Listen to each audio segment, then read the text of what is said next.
Salut tout le monde.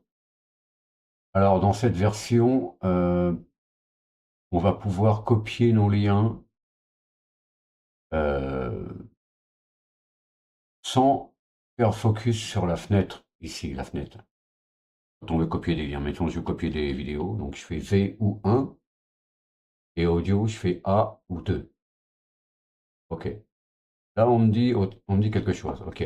Xclip est installé. Si vous êtes sur Wayland, eh bien, ça sera WL Clipboard, n'est-ce pas? Donc on appuie sur 1 pour ajouter des liens. Et dans la page web, on copie nos liens.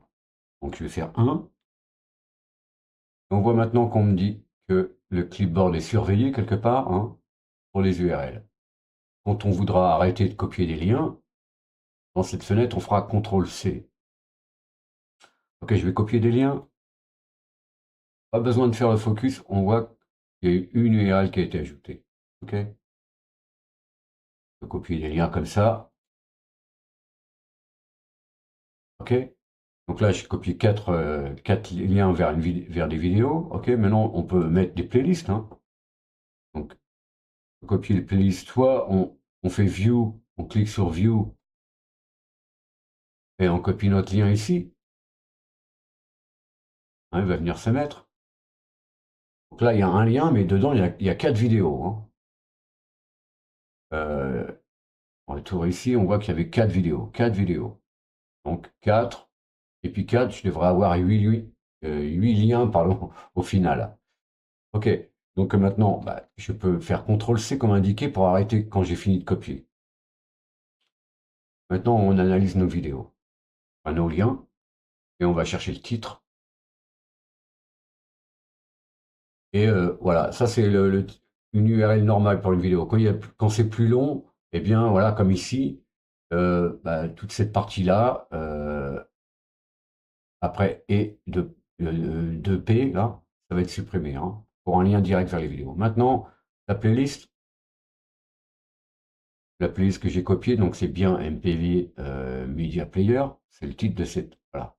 Et donc j'avais 4 liens, plus 4 dans ma playlist, j'ai donc 8 URL. Hein. Je peux faire 6 pour voir.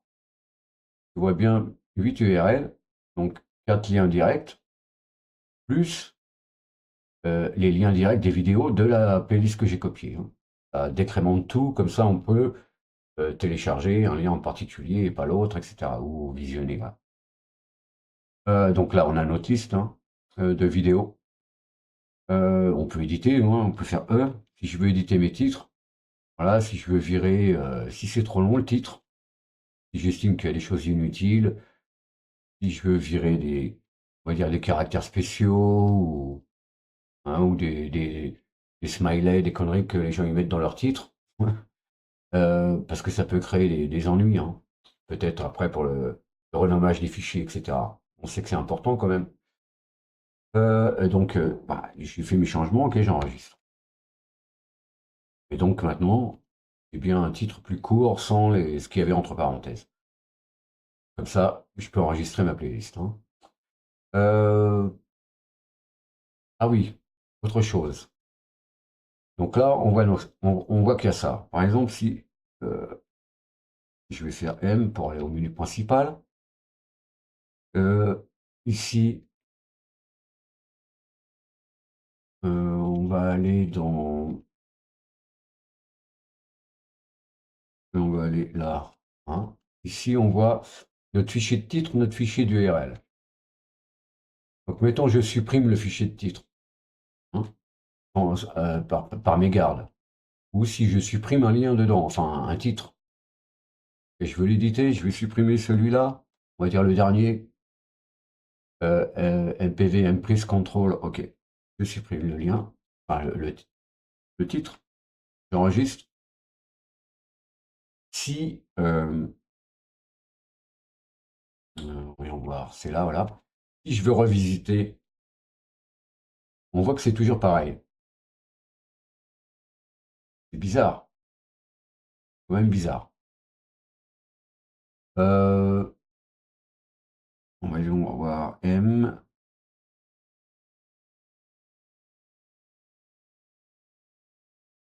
Voilà, là, on met à jour.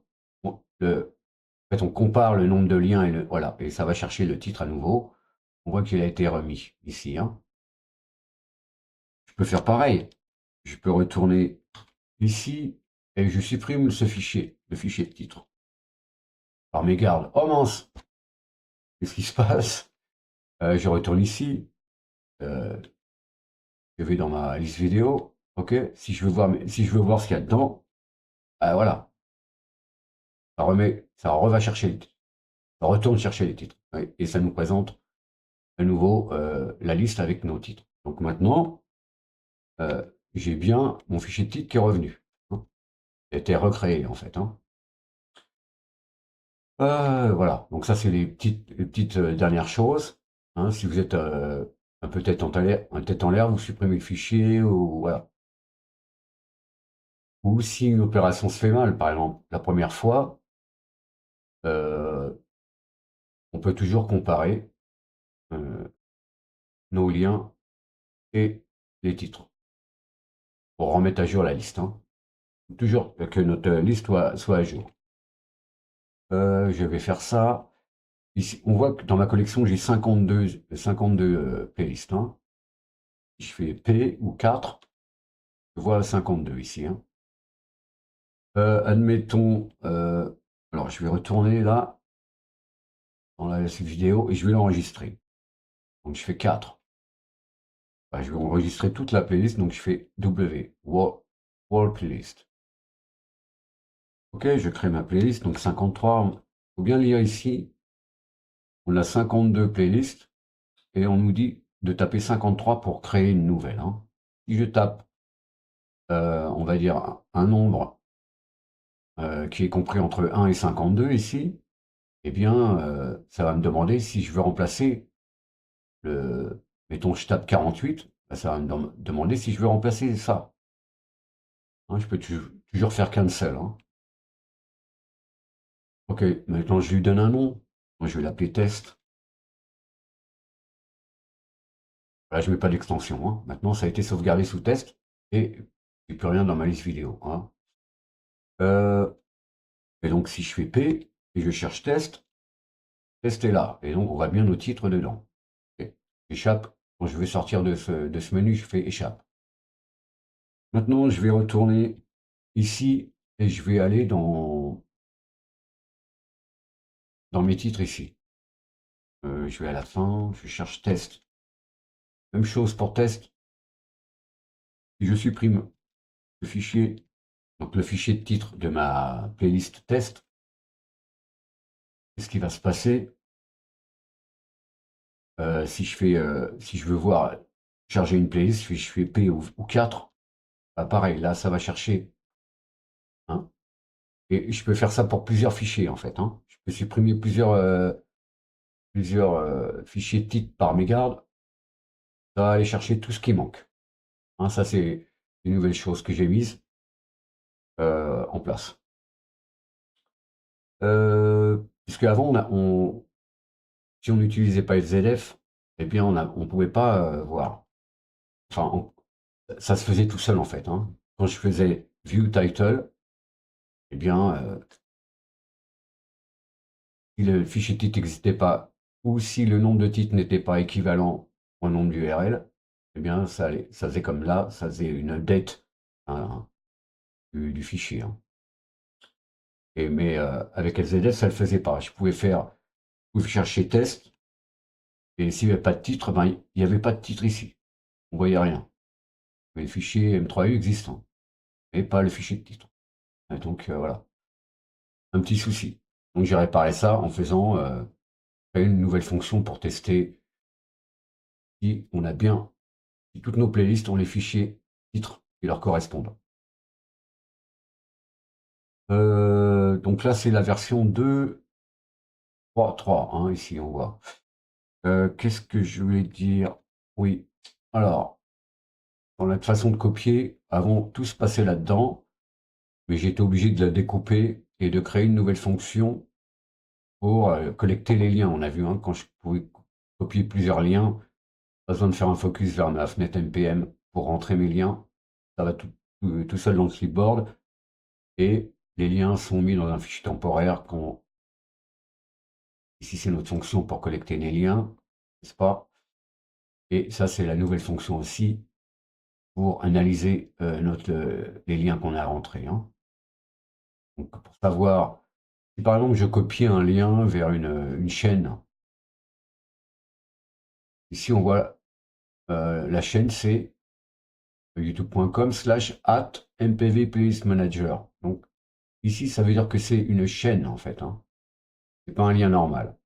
Donc si je veux copier des liens, ok, si je refais un et que je fais ça, je vais copier ça, mon lien vient là-dedans évidemment, mais si je veux arrêter de copier et que je fais CTRL-C, on me dit que les liens vers les chaînes ne sont pas valables, hein, donc il n'est pas pris en compte. Pareil pour, admettons, une autre page web où il n'y a pas de vidéo, hein. Je fais un ici, je copie ça, le lien est mis dans le presse-papier, si je fais CTRL-C pour arrêter de copier, ça teste, et voilà, j'ai une erreur, et ça me dit que c'est pas supporté, il faut visiter ce lien. Si je clique là-dessus, je vais vers les sites qui sont supportés par le script, hein, et donc YTDLP. Et ici, on voit toutes les chaînes, enfin tous les sites supportés. Je crois qu'il doit y en avoir 200 et quelques. Voilà. OK? Donc voilà. Sur 17 lives, je vais pouvoir copier des liens, etc., hein, si je suis abonné ou si je sais pas quoi, enfin bon, bref. Voilà. Donc ça, c'est ça, les amis. Je quitte ici. Et donc, je reviens ici. Oh, OK. Donc, maintenant, j'utilise, bon, ça c'est à titre indicatif comme ça, j'utilise Cursor, hein, et aussi VS Code, mais plutôt Cursor. Là, j'ai épuisé, on va dire que là, il me demande de faire l'upgrade vers Pro, ou d'utiliser on va dire, les fonctionnalités simples, hein. Je ne sais pas si je peux faire ça. Voilà. Soit en chat, soit CTRL-K, et puis je peux lui poser une question. Mais je serai limité, hein. Escape to close. Donc, Cursor est quand même assez performant, hein, par rapport à Copilot là dans VS Code, mais maintenant VS Code, il sent qu'il a pas mal de concurrents, hein. Et donc ils font des progrès aussi. Donc ça va monter comme ça en puissance. Euh, mais voilà, il est quand même assez performant, et il peut tenir compte du contexte, de plusieurs fichiers, etc. Donc ça permet d'être assez productif, et on peut aussi apprendre, hein, par l'intermédiaire de l'IA. Mais voilà, on peut aussi lui apprendre des choses, hein. Ou en tout cas, il note bien notre façon de procéder, la façon dont on nomme nos fichiers, ou dont on nomme nos variables, comment on écrit nos fonctions, etc. Donc à chaque fois maintenant, il prend en compte tout ça. Bon, ça c'était une petite aparté. Donc Cursor, ça c'est un petit clin d'œil pour Yannick. Voilà. Ok les amis, bon, les petites nouvelles pour NPM. Vous avez vu, copier, vous pouvez copier plein de trucs. Hop, ça va direct dans le presse-papier, c'est analysé après. Vous faites CTRL-C dans la fenêtre. Pas besoin à chaque fois de copier les liens un par un, de les rentrer, copier, rentrer, etc. Et puis j'ai corrigé quelques bugs aussi. Voilà les amis, donc je vous dis à la prochaine, portez-vous bien, salut.